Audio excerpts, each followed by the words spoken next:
زمین میری ہے تم کاشت کرو، مجھے کو اتنا ٹھیکہ دیتے جانا، حرام مطلق۔ زمین میری ہے تم کاشت کرو، آدھی فصل تمہاری آدھی میری، حرام مطلق۔ میں کتاب شائع کر چکا ہوں اتنی موٹی، اسلام اور موجودہ نظام زمینداری، مولانا محمد تحسین صاحب مد ظلہ، داماد کنا، سب سے بڑے داماد مولانا سید محمد یوسف بن نوری رحمۃ اللہ علیہ کی کتاب سنیے اور پڑھیے۔ امام ابو حنیفہ کے نزدیک مزارعت حرام، حرام مطلق۔ امام مالک کے نزدیک حرام مطلق۔ امام شافعی کے نزدیک کھلے کھیت میں حرام مطلق، باغ کے تابع زمین میں ہو سکتی ہے مساقات کے تحت۔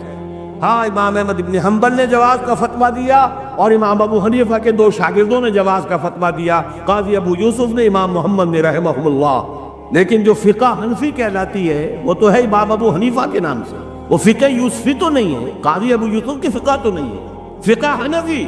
امام ابو حنیفہ کا فتویٰ حرام مطلق، جس کی زمین ہے خود کاشت کرے یا اپنے کسی بھائی کو دے دے، متعدد احادیث اس کی ہے، لیکن جس بھائی کو دے دے گا اس سے پھر ایک دانہ بھی لینا اس کے لیے جائز نہیں۔ اس میں سوال پیدا ہوتا ہے کہ مزاربت کیوں نہیں ہو سکتی؟ اس میں نوٹ کیجئے، مزاربت اس لیے نہیں ہو سکتی کہ یہاں وہ جو کیپٹل ہے وہ فکسڈ ہے۔ جیسے میں نے فرق بتایا مکان کی کرائے کا، وہاں کیپٹل فکسڈ ہے، فلوئڈ کیپٹل دیں گے کسی کو وہ بڑھ بھی سکتا ہے گھٹ بھی سکتا ہے۔ مکان جو اگر کسی کو دیا وہ کیا دے گا؟ اس میں سے ایک مہینہ رہے گا، بس اس کا کرایہ لے لیجیے۔ زمین پر جو محنت کرے گا، مشقت کرے گا، پورے سال یا 6 مہینے لگائے گا، اگر فصل تباہ ہو گئی، زمین کا کیا بگڑا؟ زمین تو پھر اگلی فصل کے لیے تیار کھڑی ہے۔ بیڑا غرق کس کا ہوا؟ مضارع کا۔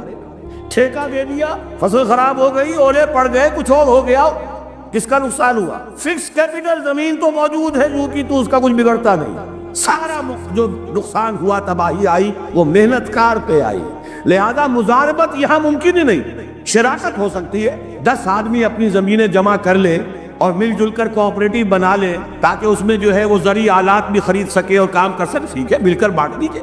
شراکت ہو سکتی ہے، مزاربت کے پیرلل زمین میں ممکن نہیں ہے۔ یہ زمین کا سود ہے بدقسمتی سے جو امت مسلمہ نے اپنے لیے حلال کیا ہوا ہے۔